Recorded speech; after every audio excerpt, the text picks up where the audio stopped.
But it's very good that all of you are here again and more are coming. So we started third seminar just now.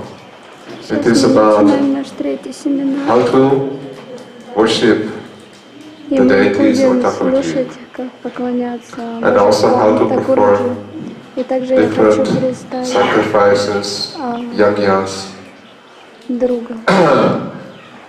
What is the importance of this? This will be explained and presented by Sriman Mukundadan Prabhu. He is one of the senior disciples of our beloved Gurudev, Srila Bhaktivedanta Narayan Goswami Maharaj. He is an experienced teacher also. He teaches for many years in different educational forums, and he is also very experienced in the art of deity worship and yajna. For the last 25 years, he is responsible as the head priest or head pujari in the main temple in Vrindavan for Western pilgrims and devotees, that is Krishna Balaram Mandir, which has been established by the founder and worldwide, Acharya, famous everywhere, and the initiator of Krishna consciousness in the West, Srila Bhaktivedanta Swami Prabhupada. So we are very lucky that he is here today. He made some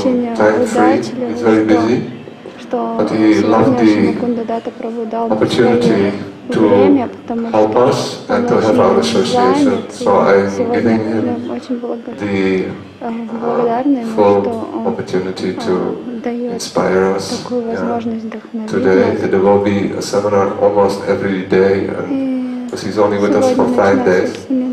Sometimes he wants to cover a lot of points. We may have 2 seminars in one day, but today we start with one. Sriman Mukundadan Prabhu ki jai, Srila Prabhupada ki jai, Srila Gurudev ki jai, Gaur Premanand. Hare Krishna. Thank you very much for inviting me to join service for on the Vaishnava, Srila Gurudev and the Guru Parampara by saying some things about the process of deity worship. And also, as Rupa Goswami has explained, that in the nectar of devotion that Шрила Рупа Госвами написал книгу «Нектар преданности». Слышно? Жанна, слышно? Помоги, Кришна, приятно. Hare Krishna. Yeah. So Srila Rupa Goswami, he has explained that in the nectar of devotion that the 64 angas of devotional service, and so the first, and as we know, the most important, that is Guru Pad Ashray, taking shelter with the spiritual master. Only by the mercy of the spiritual master, the pure devotee of the Lord, the representative of Krishna, Sri Chaitanya Mahaprabhu, it is possible to engage in the various limbs of devotional service. So further he has explained what is beneficial, what should be done in terms of executing the different limbs of devotional service, and what should not be done, vidhi and nisheth, the rules and regulations and forbidden activities which should be avoided. And then Srila Goswami Pad has explained about Navavida Bhakti, the process of ninefold limbs of devotional service, as explained by Prahlad Maharaj in the Srimad Bhagavatam. Shavanam Kirtanam Vishnu Smaranam Parasevanam Achanam Vandanam Dasyam Sakyam Atmani Vedanam. So there Srila A.C. Bhaktivedanta Swami Srila Prabhupada, in his purport to this verse, he has given very nice explanation about the different limbs of this Navavida Bhakti. and emphasizing on the point of hearing Shravanam and then Kirtanam.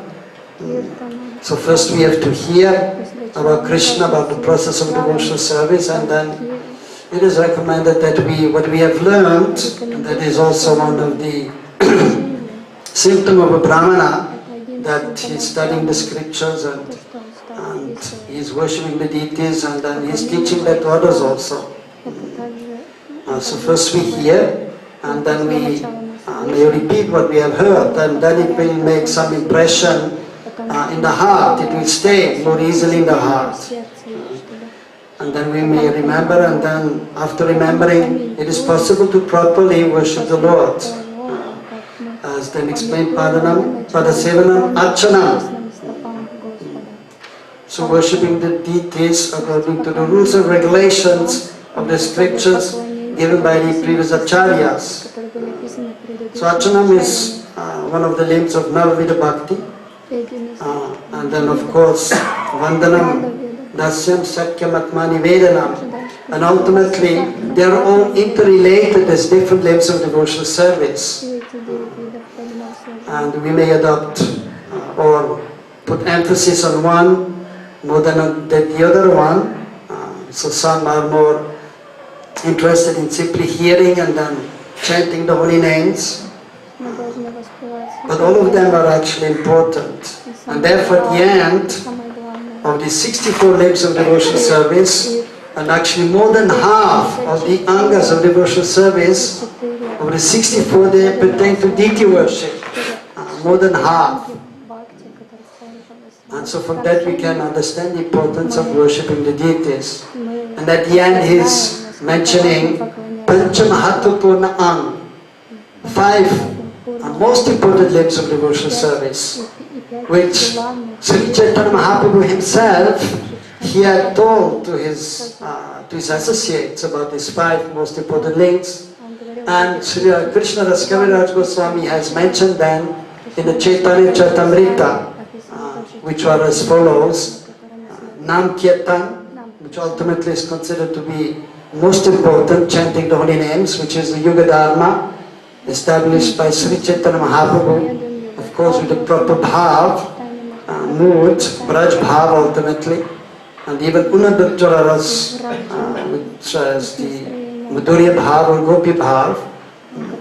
And then so Nam Kirtan is there, and then Bhagavad Shravan, hearing the Srimad Bhagavatam or hearing Krishna Katha. And then Sadhu Sangha. And then Dhanvas, residing in the holy place. And then Priti Purvak Vigraha Seva, worshipping the deities in the temple with love and affection. So again there it is mentioned as one of the 5 most important limbs. So included in the 64 limbs or angas of devotional service. So from that we can understand the importance of worship of the deities. And therefore our acharyas, especially His Divine Grace Srila Bhaktivedanta Swami Srila Prabhupada and His Divine Grace Srila Bhaktisiddhanta Thakur Srila Prabhupada, they have established many temples and engaged devotees in worship of the Lord. And can you imagine what bhajan we can do if there are no temples? It is difficult. And of course, sometimes devotees, they stay far away from the temple and they may have deities at home, or maybe not deities, but then they have pictures. So there are different forms of deity worship. But basically we may say elaborate worship in established temples by the established by the acharyas, where the deity worship is quite elaborate, and then the deity worship at home, which is more simple due to the especially householders being engaged in various other activities, or even sometimes brahmacharis or sannyasis, they may worship the deities, but due to having their personal deities, but due to having other responsibilities, they will keep that in a simple way. So we'll try to explain both, to some extent elaborate and then more simple. And because we have to try to accommodate everyone, and so I would like to see also who is second initiated. Who is second initiated? Please raise your hand. Who is first initiation? Raise your hand. Who is not initiated? Okay, yes. So, but everyone can take part in deity worship. And, but of course in the temple, usually, when the deities are established by the acharyas, the devotees who have second initiated, they are taking part in the deity worship. So another point which we may mention is that there are different institutions, there are different temples, and so there may be some slight difference of how to worship the deities. Like for example, ISKCON, the International Society for Krishna Consciousness, established by Srila Bhaktivedanta Swami Prabhupada, and then the Gaudiya Math, and there are various Gaudiya Maths there, and they may have some slight different way of worshipping the deities, but basically the deity worship is quite the same, basically. Just some slight differences are there according to the different instructions of the different acharyas.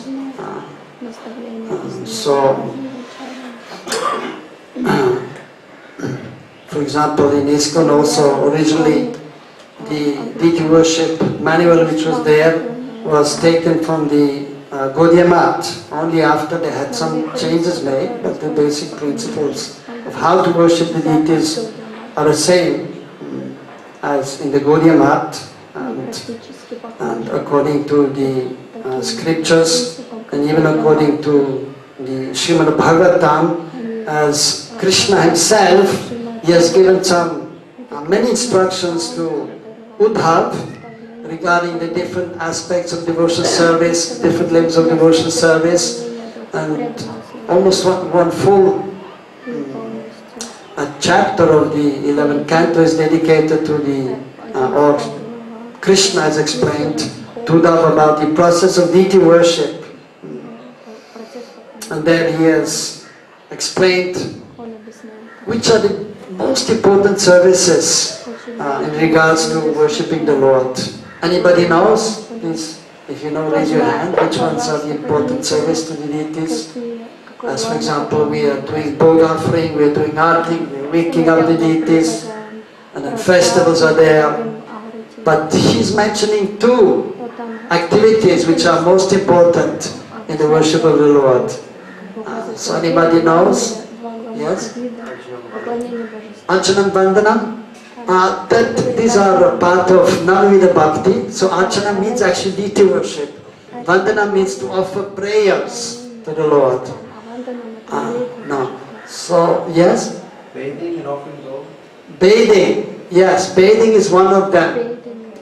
And bog is important too, but actually the bathing ceremony and the dressing of the deities, these are most important. Abhishek and Shringara Seva, which is done usually after the Mangalarti in the temple. Of course, at night time there is also, in most of the temples, again they are dressing the deities. And but right after the Mangalarti, when the doors are closed, and the devotees who are maybe not so familiar, who are just new, they may be wondering what is happening now behind the closed doors. So that the Abhishek is done, the bathing ceremony of the deities, and the dressing of the deities. And so there's an elaborate process for that, so that we will explain in the next days also. And so the worship of the deities of the Lord, there are actually different names for deity worship. So one of them is Archana, or Archavigraha Seva. Anybody knows any other name? Thakur Seva, yes. Or also Nitya Seva, Paricharya, Charya, or Ijja, Aradhanam, or there's one more known as Pancha Anga Puja or simply Puja. Especially one of them, known as Pancha Anga Puja, the 5 limbs of the worship of the Lord, that I will explain in more detail tomorrow, and we'll have also some presentation tomorrow, PowerPoint presentation, simple one. Did you ever get a chance to print out the what I sent you? If you can print out, just that would be nice. Yeah, we want to do that. Yeah, then we can give that. So it is always nice to have something in the hands. Of course, the process of deity worship, the books are available. Even here I saw yesterday, there is one deity worship book there from the Gaudiya Vedanta Samiti. And many different Gaudiya Mats are there, and they have their process of deity worship, and in the International Society for Krishna Consciousness, deity worship manual, deity worship book, the process of Archana has been given, also known as Archana Padati, the process of worship of the Lord. And the Lord, the worship of the Lord, of Krishna in the temple Mahaprabhu. So that is actually according to the Nitya Leela of the Lord to some extent. As we know, the Ashtakalya Leela there of Sri Chaitanya Mahaprabhu and of Krishna in the spiritual world. And even in this realm, when Krishna is coming here, or Sri Chaitanya Mahaprabhu in Pragat Leela, the Ashtakalya Leela is there.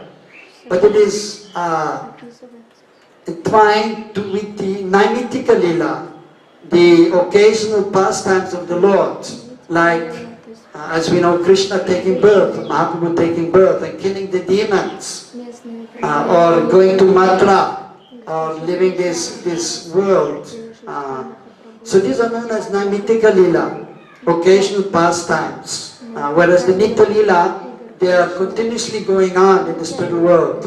Like in the morning time, as we know, Nishanta Leela is there, Nisha Ant, the end of the night, that is early morning. Anybody knows which time is the Nishanta Leela in the morning? Well, according to the books, 36. Yeah, right. Till 6 o'clock, yes. Yeah. So the end of the night is there. So when the Lord is waking up, and then as we know in the Kunja Leela is there, and then Prata Leela from 6 till 8:24.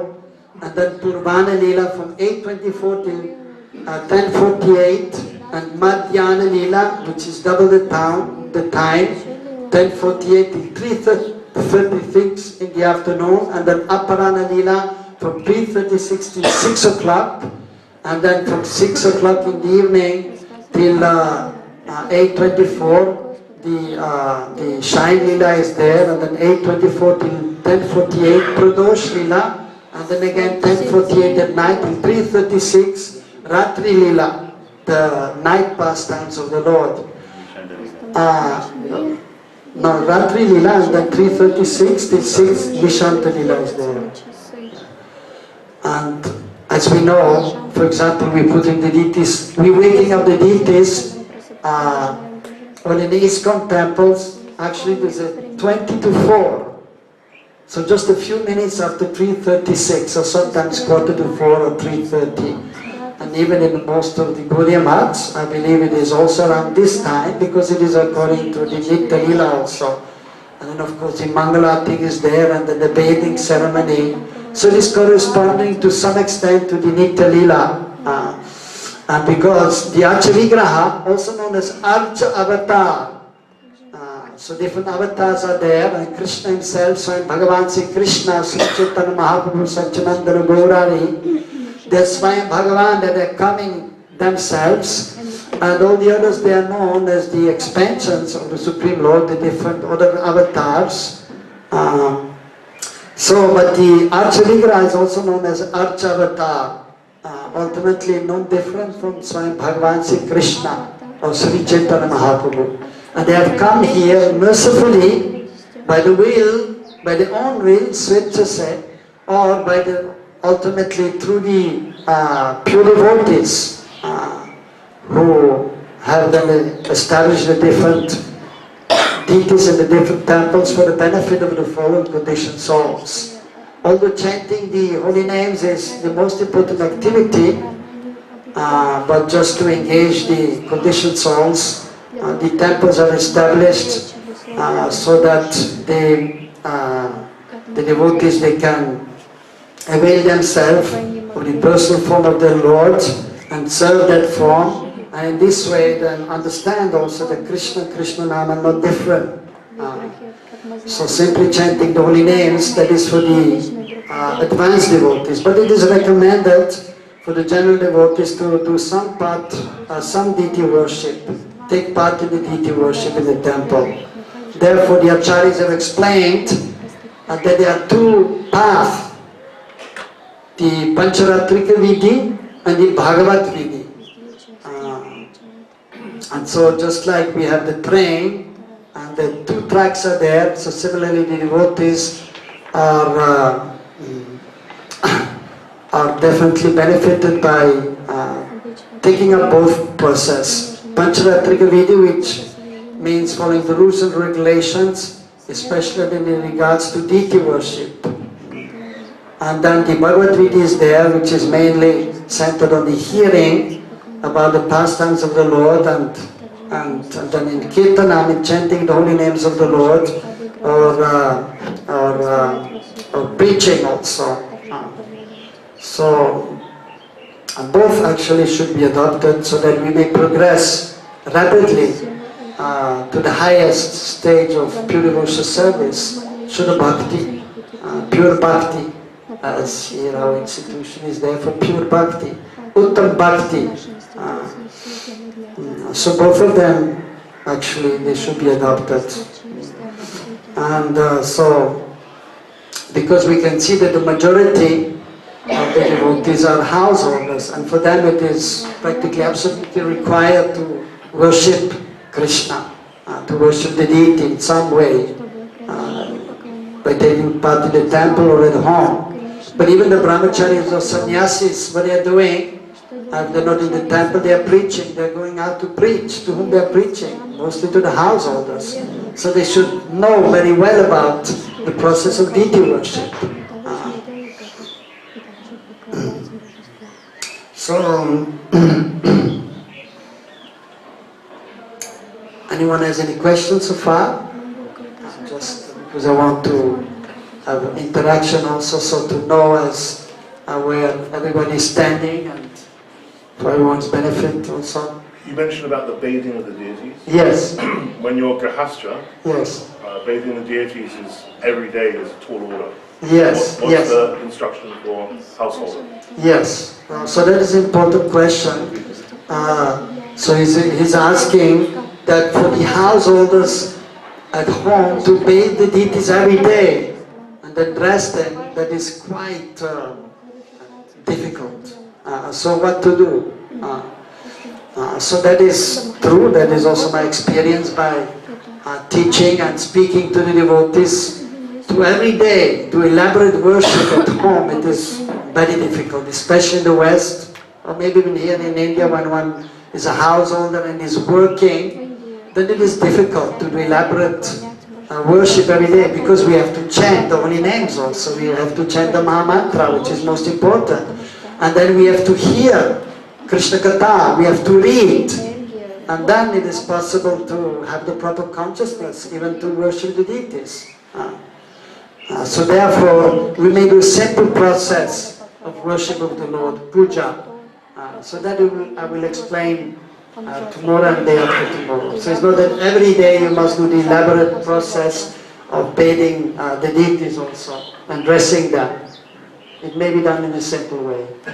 But still it should be done regularly, like for example, once a week, or that would be actually nice once a week that you bathe and dress them. For example, because mostly on Sunday one is free, or one has 1 or 2 days free in the week, even if one is working. So it may be done once a week, Or if that is not possible, then it may be done every Ekadashi. But I think to do once a week it is nice. Is it particularly good to do it on a Kaddish? No, not necessarily, no. You can do when you have the time. So therefore, if you do once a week, that is even better than simply doing every Ekadashi. And because on Ekadashi, if possible, it would be nice to chant more and hear more Krishna Katha. Because if that is not there, the devotee worship will not be actually done, will not be strong. And you will not get the full benefit. That I will explain more. Because deity worship doesn't just mean waving some incense and ghee lamp and just bathing and dressing the deities. No. There's a whole process that we'll explain tomorrow in detail, known as Pancha Anga Puja. It is divided in 5 parts, the worship of the Lord, so that it will be fully effective and complete, enlivening, uplifting. Any other question? Yes.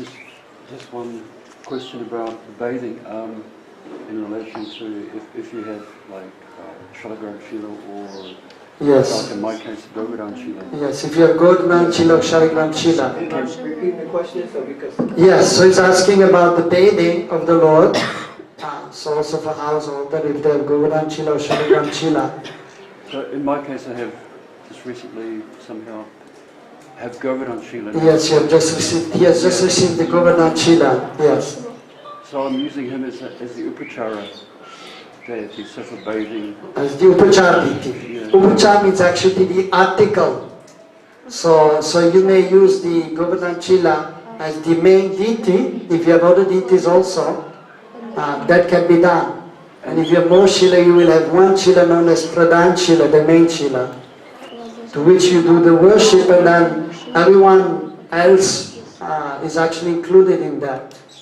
And in some places they may have done Shaligram or Govardhan Shila and Shaligram, and they may have the deities, the Archavigraha, and they may not bathe, because actually big deities you're not bathing every day with water.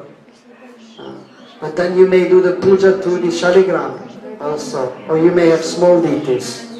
So I'm also using him as a bathing deity as well, so I can do it. Yes. Is that okay? Bathing. Yeah. Yes, you may use him to bathe if you have other deities also. It's otherwise taking a long time. Yes, so as we mentioned, so we have to be practical, especially in home worship, in personal worship. So then you may do simple worship every day, and once a week you may do more elaborate, and then bathe all the deities, for example, and dress all the deities. Even in some of the established temples, they are not dressing the deities every day, the big deities, but they will dress the small deities. So the moon room, the main deity is actually the big deity. But then the small deities are there, for example, for the Abhishek. Because we are not doing Abhishek to the big deities, then we have the Utsav Murti or Vijay Vigraha, the small deity. They are accepting the worship on behalf of the main deity, the big deity. And even, for example, putting the deities to rest, waking up the deities. For that you have the small deities. Because the big deities, they are fixed. So we don't put the big deities to rest, but we put the small deities to rest. Through the small deities. Or you may even have Shaligram to do that, or Govardhan in your case. If you worship him as Krishna, the Govardhan Shila. So, Yeah. yes. Which deities are worshipped with a peacock feather? Which deities are worshipped with the peacock Because feather? I read in one book, only Krishna in Braj is worshipped with peacock feather. Yes, so the question is, which deities are worshipped with the peacock feather? Yes, so it is true that Krishna in Braj is wearing a peacock feather. He always has a peacock feather and a flute. So therefore we always take care when we open the curtains before darshan that Krishna always has a flute and a peacock feather. But when he's in Mathura or he's in Dwarka, Krishna doesn't have the flute, or he doesn't have the peacock feather. Or even the other expansions of the Lord like Ramchandra or Vishnu, Lakshmi Narayan. So Narayan, he doesn't have the flute, and nor does he have the peacock feather. That is only Krishna and Raj. Yeah, I mean this. The peacock fan. You're talking about the peacock fan. Yeah, so the peacock fan, that is part of the worship of the Lord. So that may be done to other deities also. That is part of the worship of the Lord. Like the chamara is there, yak tail. That may be done. But mostly the peacock feather is related to Krishna and Braj. And therefore you may not see in other temples that for worship of Lakshmi Narayan that they will have peacock fan. Usually we will not see. I mean, at least I haven't seen myself. Mostly the Gaudiya Vaishnavas, they will have that for Radha Krishna. Yes? Combined Mahaprabhu. Mahaprabhu, yes. But not Gonitai, I think this is his question. About Gonitai? Specifically not those deities, I'm saying. That's it. He wants to know specifically. So you want to know specifically about other deities rather than Radha Krishna, like Jagannath, Baladev, Subhadra, or Gonitai, Nishinga Bhagavan. And also, the devotees in the crowd who are in the audience. Yes. Whether we should do the peacock feather or Whether we should use the peacock feather for peacock fan, Yeah. peacock fan, Right. except besides the worship of Radha Krishna. Well, I mean, at least in the institution of A.C. Bhaktivedanta Swami Prabhupada, in all the temples they are worshipping the Lord with the peacock fan, and that is accepted by everyone. And in the Gaudiya Math, most of the temple they have Mahaprabhu and Radha Krishna together, and so there it is quite obvious that they will also use, and we see they are also using that. So I think it can be done because Sri Chaitanya Mahaprabhu is not different from Radha Krishna. For example, Nityananda Prabhu is Balaram, and so Balaram sometimes he may also use a peacock feather. And even sometimes when they are playing together, Krishna, Balaram and the other cowboys, then sometimes in playing the others, they may also sometimes use a peacock feather, the cowboys. Jagannath, Baladev, Subhadra. Yeah, so that so different devotees, they may have different understandings, but usually, I mean personally also, I think that is mostly to be used in the worship of Radha Krishna and Sri Chaitanya Mahaprabhu. But as we say in some institution like ISKCON, then they use for Jagannath, Baladev, Subhadra. And then it depends on the mood also, because Sunday we sing, just like Sri Chaitanya Mahaprabhu we sing Jagannath, but at the same time he will sing Muralidhar Krishna, Krishna holding the flute. So therefore sometimes in that mood they will also have a peacock feather, but others they will not. Therefore even for Sri Chaitanya Mahaprabhu, as we know in many of the temples, in ISKCON they will have peacock feather, whereas usually Gaudiya Math they will not have the peacock feather for Sri Chaitanya Mahaprabhu. But we should respect all the Vaishnavas and the Acharyas, like A.C. Bhaktivedanta Swami Prabhupada. So he wanted to make a point, for example in Vrindavan, to show that Gonitai are not different from Krishna and Balaram. And also in Mayapur, he instructed the head pujari there to use peacock feather for Sri Chaitanya Mahaprabhu, just to show that he is not different from Krishna.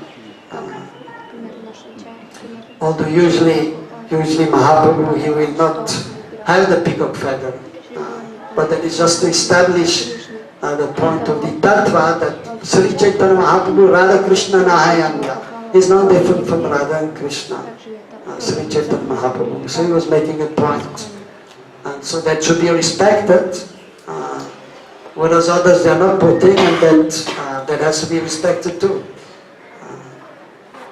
So we should try to be broad-minded, but at the same time we follow our spiritual master, what he he has told us that is important.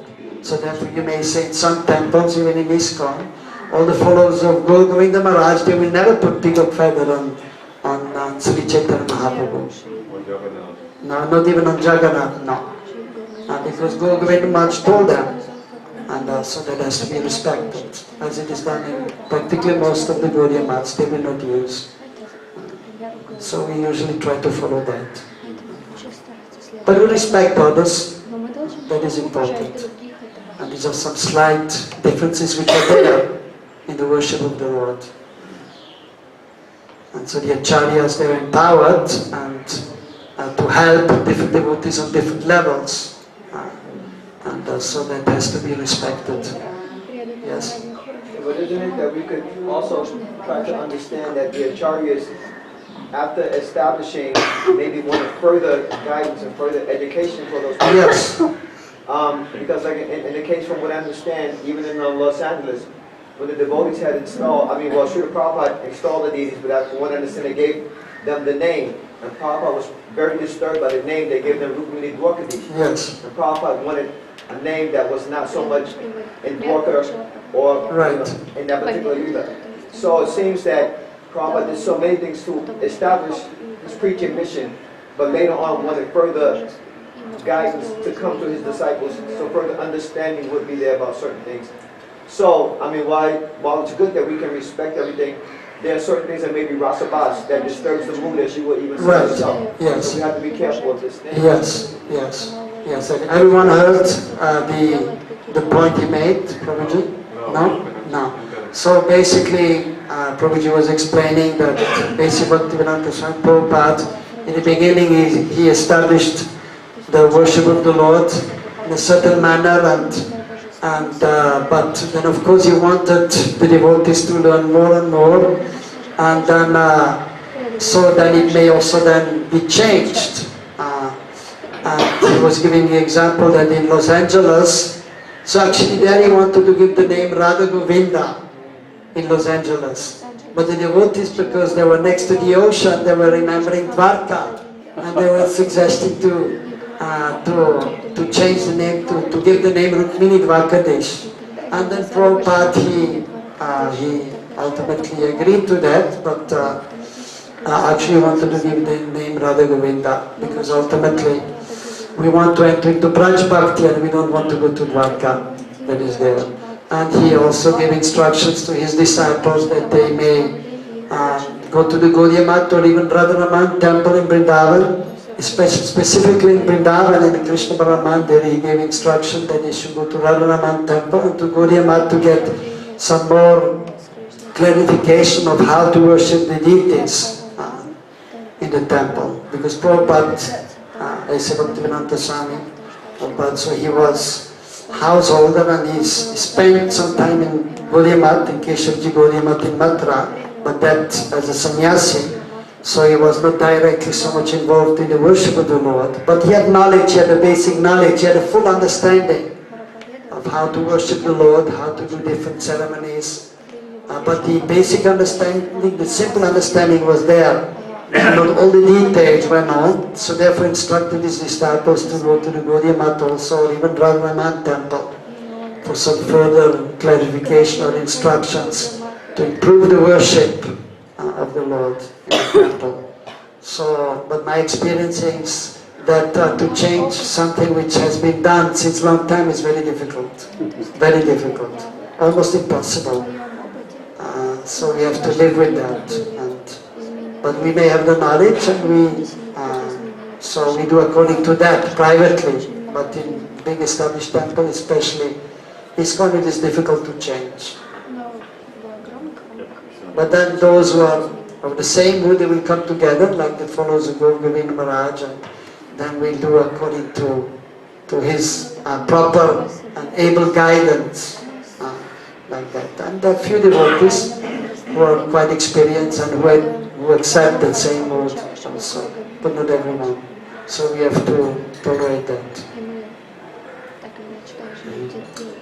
So one more point about the puja.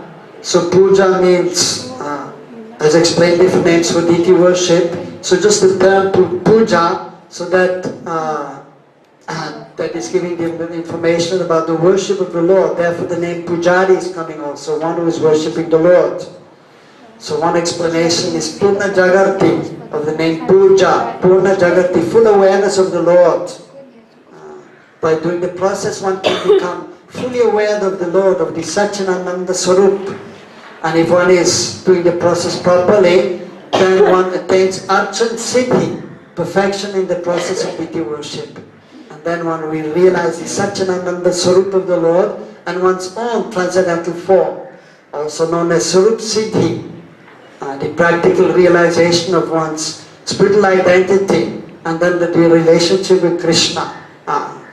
So that is the perfection of deity worship. And that is actually the perfection of every devotee's life. Atma Sakshatkar, full realization of one's transcendental form beyond the gross and subtle body. So that is actually the goal. And that is the goal of the puja, to attain that and then to give that knowledge to others also. So pujaris engage in this service of the Lord and in the bhajan, his experience, and in the study of the scriptures, and it is actually his duty to give that to others also. And it is his greatest pleasure also. And by doing that one will get more realizations.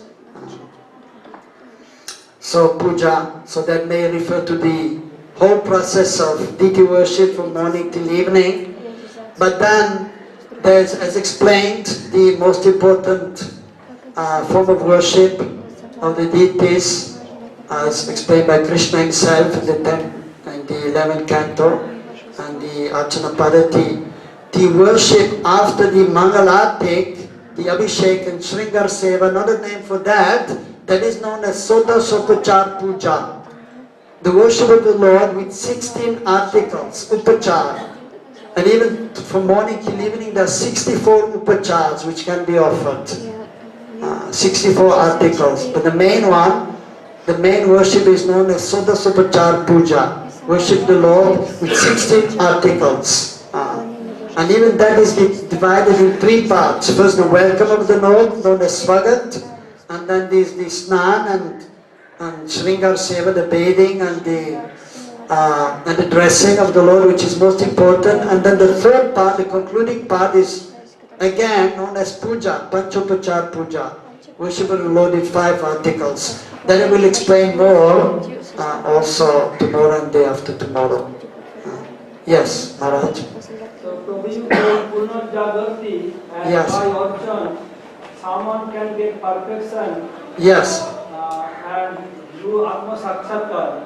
Is there an example about that?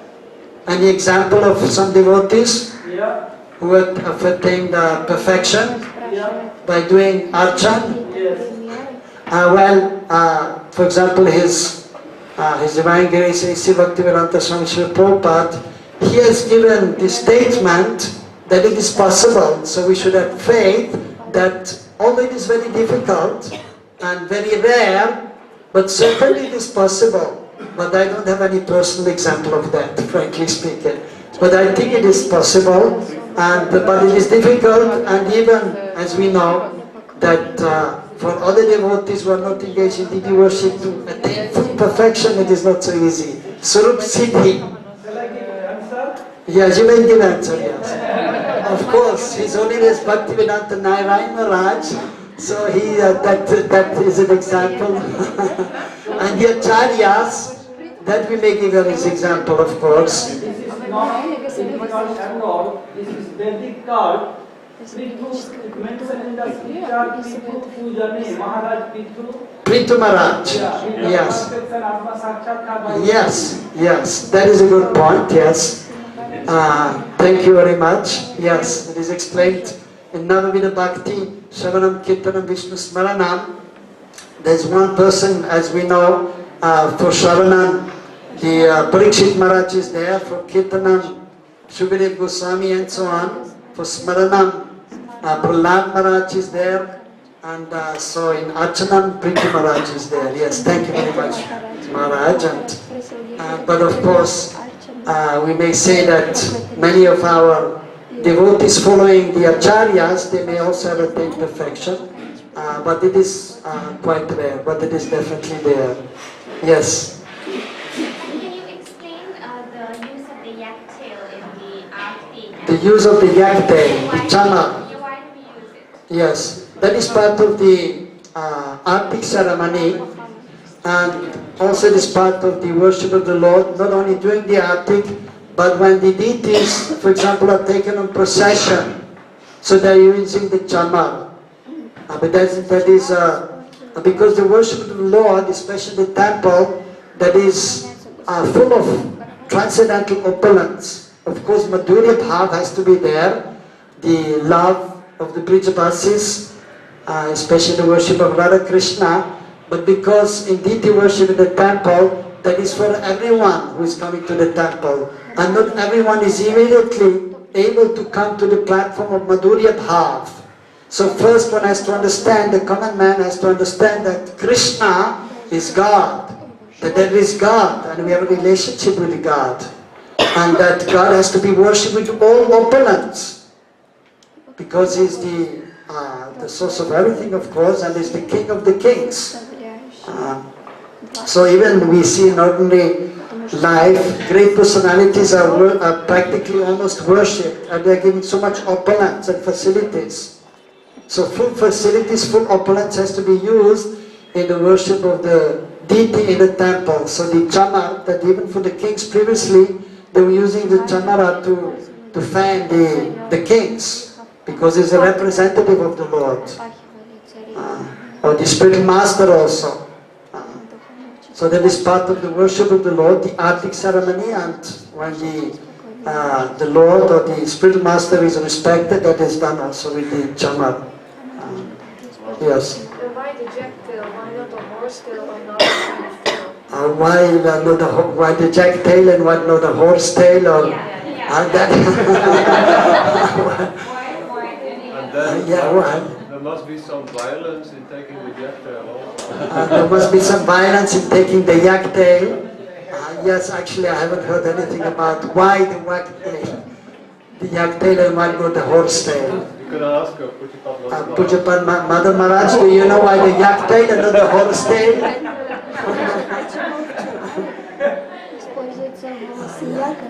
Cow is very near and dear to Krishna. So the yak is a kind of cow, right? No, I'm telling. Cow is very near and dear to Sri Krishna. Krishna was raising cows, not any other animal. Yes. Not only that, here cow means Veda, means Krishna nourishing Veda. For this Vedas they became cow. For this reason, cow. And it mentioned in ancient scripture also.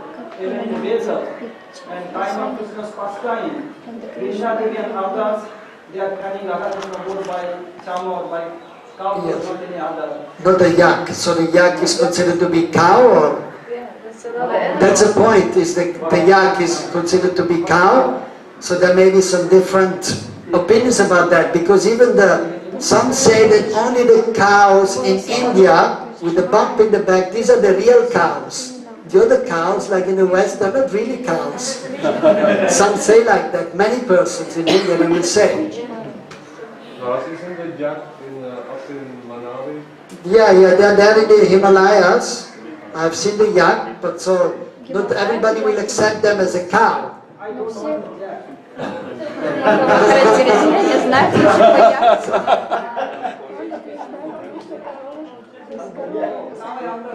Yeah, so the yak, so it's yeah.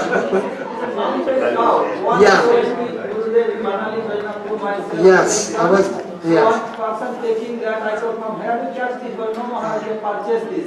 So the tail, just like a chamar. Yes. You can like it, you can hold and put. This is not Yes. yak, it's called mountain cow. It's called chamari guy. Somebody got, yes. Only from that cow is possible, not from Yes, the yes, yes. yes. It's a kind of a mountain cow. So they're taking from that, yes.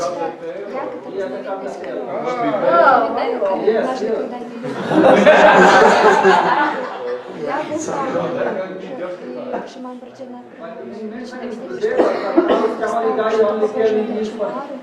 Well, actually the thing is, I mean, one thing is here that the yak tail, which is there, and they are very long actually. Yeah. So as far as I know, they can take them without hurting the cow also, because they're very long. Like conch shell. Yes. When a thing like conch shell, it is also when they are taking, they are not died, they are bringing. But conch shell sound is very auspicious and remove pollution, and it's mentioned in the Vedas to use conch shell, so they are using. Yes. Although they are using, they are killing the animal, but it will get food for the animal who is using. They are selling temple for dwelling. That animal also will get food. Which animal, when this animal is killed, when you have a concept? Inside the concept there is some animal. They can come out. Yeah. So of course, even in deity worship, we use, for example, when we have the abhishek, we also take the gopuch, the tail of the cow. Also, they use for the abhishek. Also, during the elaborate abhishek, they will use that to sprinkle some auspicious item like turmeric, haldi, or even the kumkum. They will sprinkle that with the cow's tail, with the hair from the cow's tail, but they will just cut. So they will not hurt the cow. So I think in the same way also for the yak tail, they will do it in such a way that the yak cow, the mountain cow is not hurt. We hope so. Even for example the peacock feather, as we know, so the peacock feather actually in the autumn time they lose the feathers, and then the people they may take them and then they will make the peacock fan, or they will use for the deities the peacock feathers. But sometimes even we have heard that sometimes they may kill. And even we know that, for example, the mridanga also, sometimes they use that, the leather, which is, but then now they have two kinds of mridanga, hingsa and ahingsa mridanga. So those who have died naturally, the animals, they take that. Those who have not died naturally, they will try to avoid that. So but sometimes it is difficult to ascertain if it is done properly or not. So what to do? Conch shell is killed, Yes. then how do you justify that? Is an animal liberated or something? Then Maharaj has to answer. They will gain, yes. They can come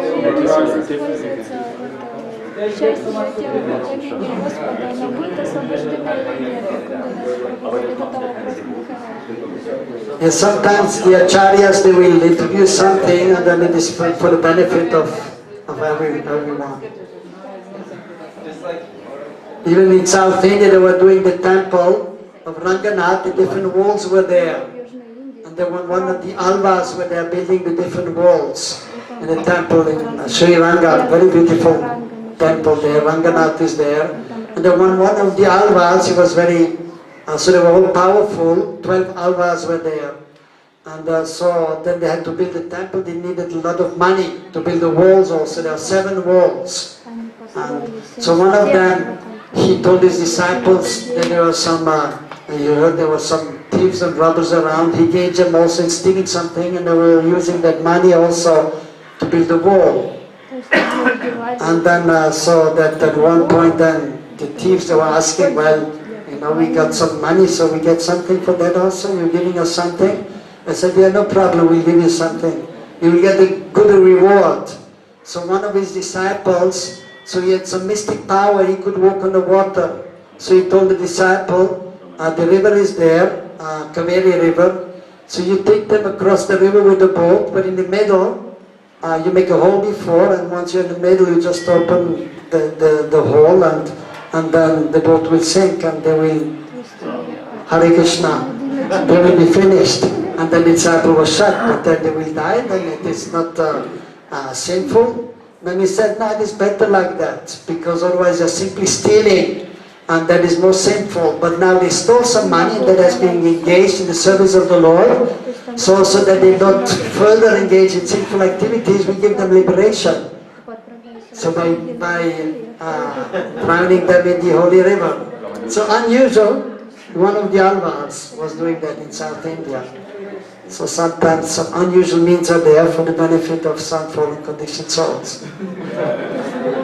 So, but we are not trying to, we should not try to imitate the acharyas, and we try to keep it very simple, our life, and follow the rules and regulations of the scriptures as much as possible, and not go out of the way to do different things in the worship of the Lord. And actually, can we say that this was Krishna himself, because the hours, they are Krishna's ornaments. The alvas are Krishna's ornaments, yes. As the alvas. Yes. So we could say this was Krishna himself doing this. Of course, I mean the alvas, they're all empowered. So that means the Lord himself, he arranged for that. Definitely. And they were liberated. So, Hare Krishna. So I think we have to stop by 4:45, is that right? More or less. So some more questions are there. Now it says 20 to 5. So, yeah, one more question. Yeah, this is something that came up, and so I wanted to maybe you could elaborate on it. As we understand that if Mahabhagavat is not establishing Thakurji, yes, if Mahabhagavat is not establishing Thakurji, yes, there's that verse that says it's just a statue. But we see that persons are doing like this, so how can we justify a person who may not be Mahabhagavat? Yes. Something like this. Yeah. So the question is that actually the Mahabhagavat should install the deities, but sometimes other personalities are doing that too. Yes. So that is true, that ultimately Mahabhagavat, he should establish the deities at temples, and he should then also, he will give Diksha initiation, he will initiate devotees. That is first class, and that is the best. But sometimes it may be that others who are following the pure devotees, they may do that also. But then you can see some difference will be there, obviously. When you will see here that this temple was established by Pujapad, Srimad Bhaktivedanta Narayan Maharaj, and everyone, Gurudev established the deities, wonderful. And same with A.C. Bhaktivedanta Swami Prabhupada or Bhaktisiddhanta Thakur Prabhupada, then immediately, just by hearing the name of the Mahabhagavat, then we know Krishna is fully manifested there. But then if some of the followers are establishing the deity, and then sometimes then some doubts may be there. But at the same time we should understand that Krishna is very, very merciful. And therefore even Gurudev or even Prabhupada has mentioned that sometimes even Madhyamadikari, he may initiate also. And so if he may initiate, he may establish some temples also and install some deities. And then Krishna will manifest also to some extent, because anyway Krishna is everywhere. What to speak of the Murti? Already when they're making the deities, those persons who are making the deities. So who are these persons? They were instructed by their spiritual master, and that has been given down in the family tradition, like in Vrindavan, or in Jaipur where they're making the deities. So they're pure devotees? They're making the deities, are they pure devotees? Mostly not. But still they have learned the art, and to some extent they are empowered, but not fully. But then the deities are established, preferably by a pure devotee. But even if the Murti is there and is not installed, Krishna is already there to some extent. Krishna is already there. You see the deity. Krishna is there. You cannot say this is not Krishna. Even when the deity is not installed, you go in the shop, you see the Archa Vigraha there. You will say they are not Krishna, but Krishna is not fully manifested. But Krishna is there.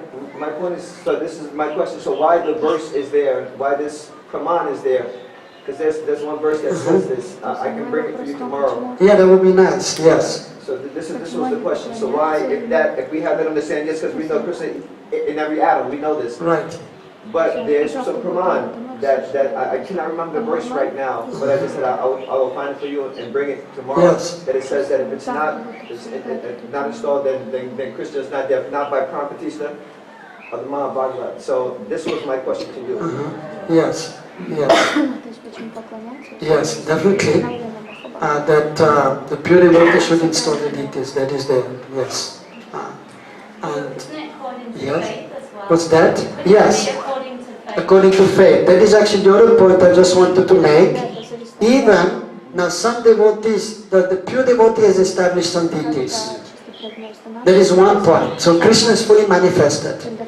But now what those who are worshipping the deities, many of them, they are sadhakas, and they may have so many material desires, and then how much Krishna will be manifest to them?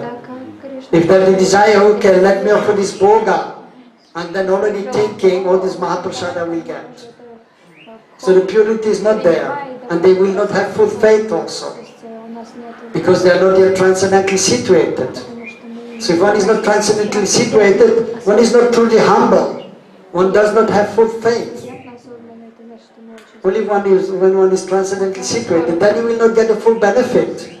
Even in the association of a pure devotee, even if you are worshipping the deity established by a pure devotee, but if it is lacking on your part, you are also not getting the full benefit. So that is the other point. So both have to be there. So the Sadguru is there, then we should try to become Sad Shishya. Yes. I remember some years ago I asked Sripad Madhav Maharaj a question what's the difference between one worshippers installed deities and uninstalled deities? What's the difference? And he said there's more benefit in worshipping installed deities. Yes, definitely. Yes. So everyone heard the question, the difference between worshipping installed deities and uninstalled deities. Mataji asked Madhav Maharaj, and he said there is more benefit by worshipping the deities which are installed. But at the same time, even if they are not installed, there is some benefit. Even if you have pictures of the deities. So by worshipping them, you will get some benefit if you have the proper mood. And the more you advance, even if the deities are not installed, even if pictures are there, but if you become pure, Krishna will manifest there. See, I say this, I have understanding about everything you're saying. Yes. My question was basically, why is the verse there? This was the question, because I understand all these things. There's some benefit there. So we have to see the verse, and where from is the verse, and what are the verses before and after. So many things are there. But basically it is true, it is obvious that a pure devotee should install the deities, and then Krishna will be fully manifested. And there is full benefit there. Like Rupa Goswami's Radha Govinda. So powerful, it's amazing. Even though now maybe, of course, we still respect those who are worshipping them. But even I was one time in Jaipur, I saw one of the pujaris afterwards doing something which should not be done by Vaishnavas. But still, we're not criticizing them. Like that, so. Any other question?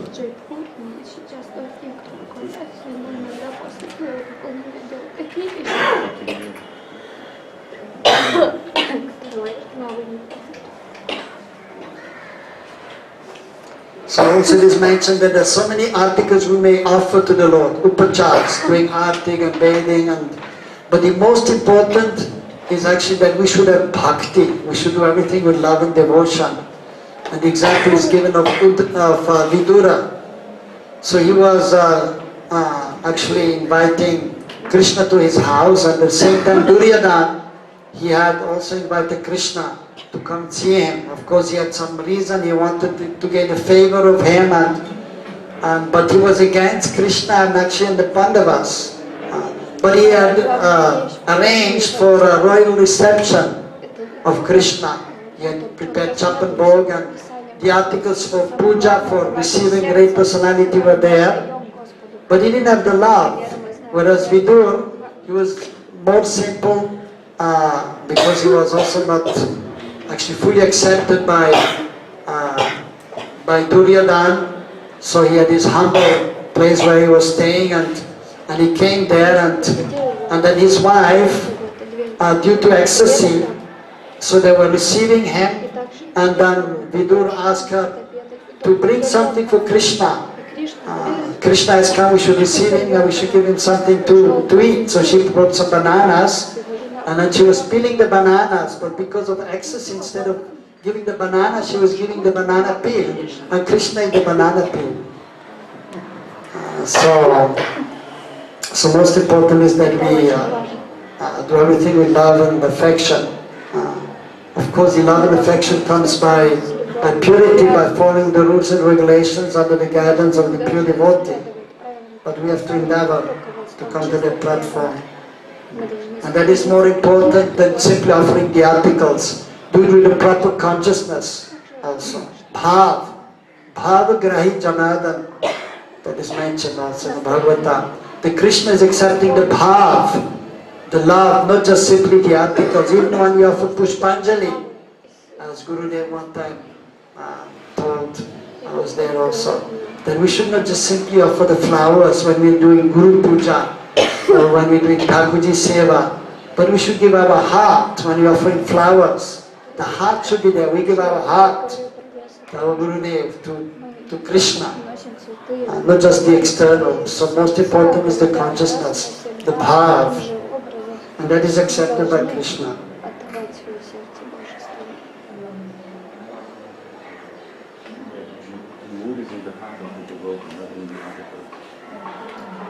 Any more question? Yes. Yes. To what extent is Guru Puja a part of, initial Guru Puja a part What? of, to what extent is Guru Puja a part of? Yes, to what extent Guru Puja is part of deity worship? Yeah. So Guru Puja is most essential. That is mentioned in scriptures that if you are not worshipping Guru before worshipping Krishna, Krishna will not accept. So Guru Puja is essential before doing Krishna Puja. Therefore, whenever we are worshipping the deities, first we take the permission from the spiritual master. Even when we do artik, we do Bhoga offering. We take the permission from the spiritual master. And even we may offer Pushpanjali to the spiritual master, to the picture of the spiritual master. And then we do the seva. And then especially then the main worship, the Abhishek of the Lord. So the Supachar Puja in the morning. Before that you must do Guru Puja. And then you do Gauranga Puja, and then only do Krishna Puja. So that is absolutely essential. It is not possible to worship the Lord without Guru Puja. That must be done. But then again, in home worship it may be done simple. That we'll explain tomorrow and day after. Yes, I can. Like, in my situation, I have Yes. Radha Krishna and Mahaprabhu. Yes, so in his case he has Mahaprabhu and Radha Krishna and Giriraj now also.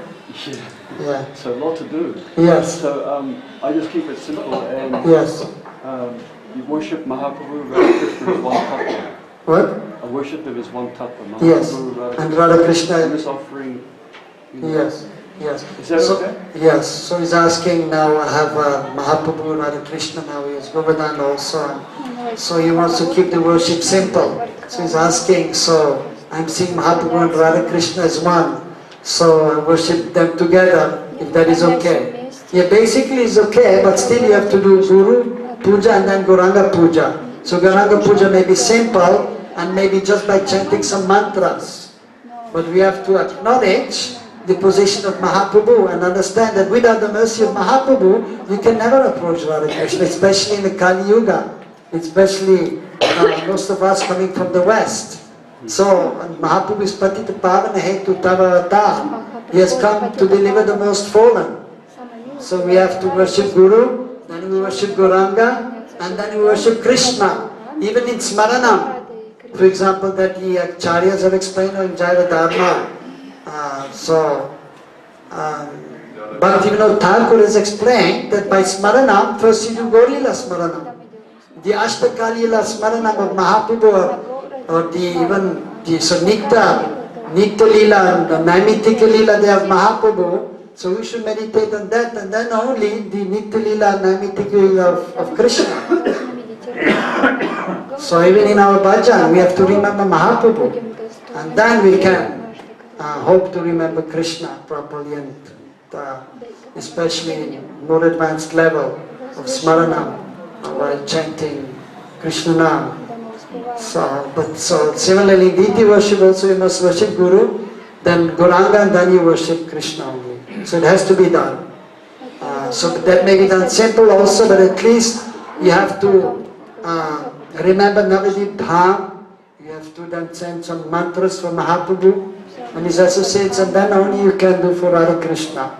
But then to keep it simple, you may worship them together, Mahaprabhu and Radha Krishna. Because it is true, we don't have the time many times. First to elaborate puja of Mahaprabhu and then Radha Krishna. So you may do together because they are Radha Krishna and Sri Krishna Chaitanya, they are not different. But you must do some kind of puja before the worship. So therefore in some places it's explained that you must do Manasa puja before and then you do Bahiranga puja. That is in very elaborate worship, they will do the worship of the Lord first mentally and then they do the external worship. But of course in home worship it is just not practical. And so you keep it simple, but you must acknowledge the presence of Mahaprabhu and offer some mantras and then you can worship Krishna. You may then worship together to Mahaprabhu and Radha Krishna. And same with the arti you may do together, but you must acknowledge the presence of Mahaprabhu and pray to Mahaprabhu and then only you can properly worship Krishna. Yes? Before you were saying how the deity should be worshipped with all opulence. Yeah, we should stop. Like, So this is the last question. Yes. The deity should be worshipped with all opulence, like Krishna's King of Kings. Yeah, that's in the temple worship. The deity should be worshipped with all opulence in the temple worship. So very regulated. It should be regulated. It should be clean, and one should offer as much as possible in temple worship. But at home you can keep it simple. But then we know that Krishna's Jagannath and Shamsun. Yes. Along with Srimati Radhika. Yes. In Raj, Yes. everything very simple. So Yes. maybe it's Yes. Yes. That I explained a little bit before also. So how is it that in temple worship with opulence, but then Radha Krishna is there simple? But of course, even if you see the Nitya Leela is there, Radha Krishna, the Madhurya Bhav is prominent.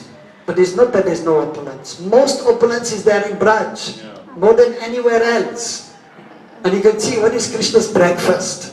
Did you hear about Krishna's breakfast? He's eating more than Lakshmi Narayan. So many things they're preparing. Rohini Ma and Shrimati Radharani, they're preparing so many things. Yes, so many preparations. Is there no opulence? We cannot offer so many things in Thakurji Seva, not possible. So we are lacking in every way, but we should try to do something. And they have so many ornaments also, but of course most dear to Krishna of all the ornaments are the ornaments made of flowers. And that is also a description, how the flower ornaments are there for Krishna, Radha Krishna.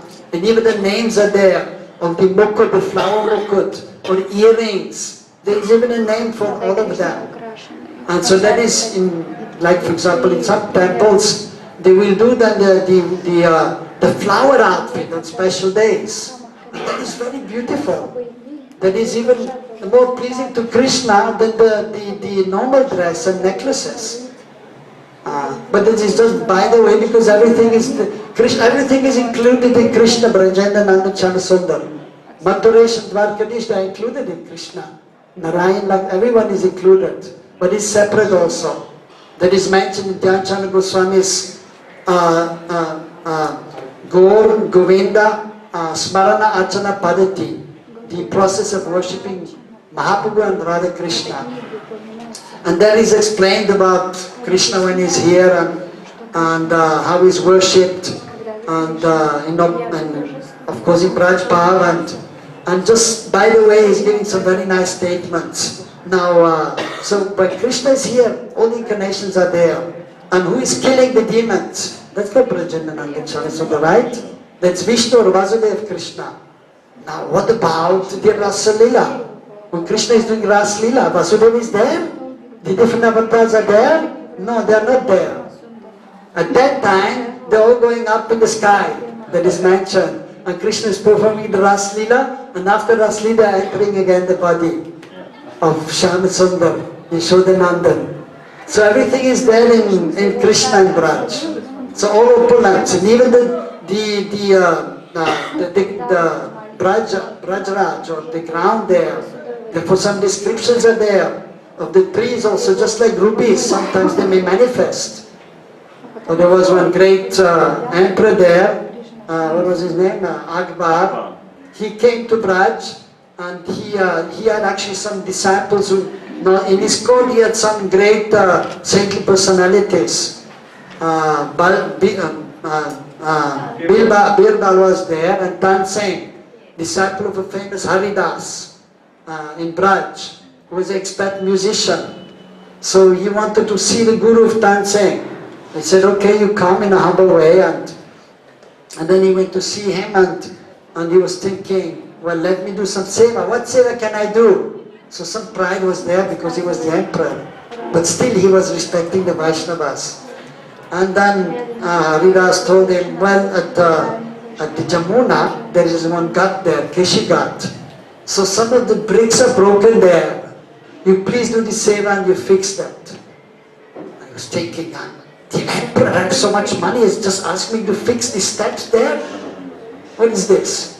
And then he went there, and then he saw that everything was transformed into very valuable stones. And then he could understand that I'm very insignificant and nothing. And so then he came back and he paid respect to him and told him, thank you very much for the opportunity to let me do a little seva, and then he did the little seva. And so the all opulence is there in Braj, but it is covered by Madhurya. So therefore even in the worship of the Lord, it is just to show that Krishna is not poor, and that Krishna is the Supreme Lord, and that we should actually surrender to Him. So the temple worship is not only for the devotees who are staying there, who are doing bhajan, but that is to attract all the fallen conditioned souls. So they may take up the service of the Lord. So they may realize that they belong to God, to Krishna. So therefore some opponents has to be there.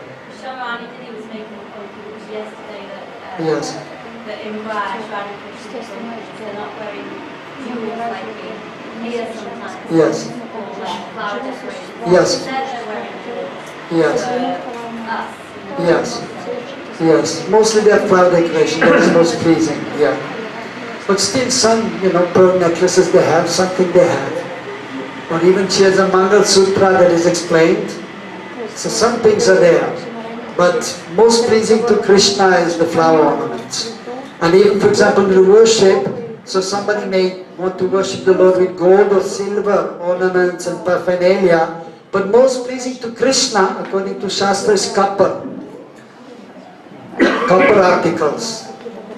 That is most pleasing to Krishna. So, Hare Krishna, we should stop here. It is past 5.